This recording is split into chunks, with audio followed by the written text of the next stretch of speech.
Hello, my name is Rose Ahmed. I'm currently pursuing architecture, and today I'll be presenting Mud, Memory, and Community, my architectural identity. So my architectural identity is rooted in my cultural and socio-political experiences of living within the context of shaping the architect I want to be. So I'm from Yemen and have seen and lived through the effects of conflicts such as war and one of the world's worst humanitarian crises, and how it affects public space, and which has shaped how I will design rehabilitative, community-centered infrastructures in conflict-ridden regions in the Middle East. So, on to the next slide. My inspiration is Hassan Fathy, also known as the architect for the poor, with similar beliefs and goals, being an architect serving the local vulnerable communities from our Arab backgrounds. So, Hassan Fathy famously designed the village of New Gourna in Egypt, commissioned in the 1940s as a government-sponsored project to relocate residents living on top of the ancient tombs of luxurious West Bank. The original village of Gourna sat on a UNESCO-protected archaeological site, and Fethi was tasked with designing a new settlement for its displaced population. Fethi believed in building architecture from what is beneath your feet, and broke away from the constraints of the global money system and the international style. Rather than relying on expensive industrial materials, Fethi taught the local residents how to make adobe bricks, an ideal material for thermal mass and passive cooling in hot desert climates. Additionally, he rejected concrete and steel, where they were culturally and climatically inappropriate, instead drawing from Nubian and ancient Egyptian styles that respond to both environment and tradition. By inviting the skilled Nubian builders to teach Gourna villagers how to construct with clay and actively involving them in the building process, Fethi exemplified community-driven design. So, going on, a critique I have on modernist architecture is that it often prides itself on being universal and free from context, but in doing so, it forgets its cultural roots, and this is precisely what I find most troubling. So, by stripping buildings of ornament, tradition, and local meaning, modernism aims for an abstract, almost like otherworldly purity that ignores the realities of the people, the place, and the history. It treats architecture as an isolated object rather than part of a living cultural and environmental system. This detachment results in buildings that could exist anywhere, therefore belonging nowhere.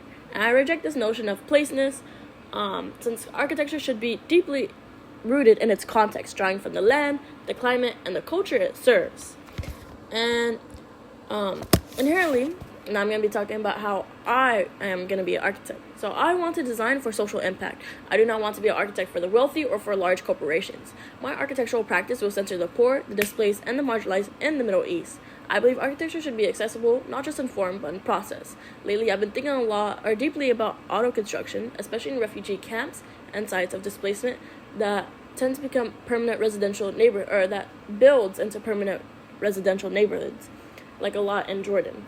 And additionally, refugee camps, these spaces show how refugees are not passive recipients of aid, but they're actively reconfiguring their environments to meet their cultural, social, and familial needs. So architecture in this context is becoming a means of social reproduction, of preserving identity and fostering autonomy. And I want to work alongside these communities, not above them.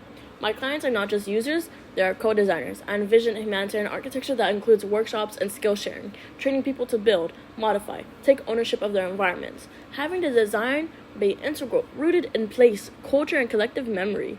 I want to move away from the era of starchitects and instead become an architect who listens, using historical masonry evident in our cultures, honoring traditional crafts, and valuing inherited building knowledge, informing the programming to the hospital Arab culture, as seen in the refugee camps. And even in modern architecture, copying is often seen as shameful, whereas in traditional practice, it is a form of respect. And so, I hope my style of architecture that I believe, or that I hope is to be holistic and rehabilitative, is one and rooted in vernacular architecture that includes the people and is built using locally sourced materials. Yes. That is the end of my presentation. Thank you so much for watching my video, and